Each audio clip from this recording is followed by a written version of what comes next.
Matay nyo na sa akin itong picture. Picture. Uy, andyan na yung picture sa'yo. Kanina pa na-send. Ito, hati kami nito ni ma'am. Ma'am? Kasi naghihingi si ma'am ng Colgate eh. Ano masasabi mo kay Lisa? Binuksan na agad-agad yung katat. Walang lalagyan yan, kakalat yan. Kakalat daw, B. Hindi ko magkalat ka. Itip ko to. Itip ko. Pag yan, daga lang talaga. Ikaw lang ang daga. Ito, hindi to dagain. Madaga, ano to? Baka ikaw pa ang unang dagain. Ito, hindi to dagain. Kaya gibalot ko to ng maayage. Ayusa lang kayo. Ayan na, day. O, day. Walang labis, walang... Ayan natin, implang ka pa niya. Mag-thank you ka.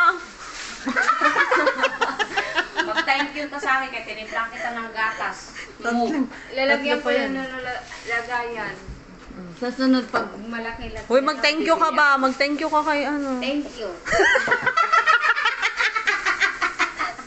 Wala, ay, kasi naman sabi ko sa kanya, hindi masyado itim na asukal eh. Binili kasi itim. Sino ba nagbili niyan? Siya. Siyempre, wala nga siyang asukal na iba. Anong gagawin mo? Wala nga si kuya gawin mong asukal. Ay, ba ko sa sunod nila nga bibili. Bilhin mo pang pang-kuming O at least, tinimplang kita ng gatas. Ay, bag hindi ka mag-asukal, Be? Hindi.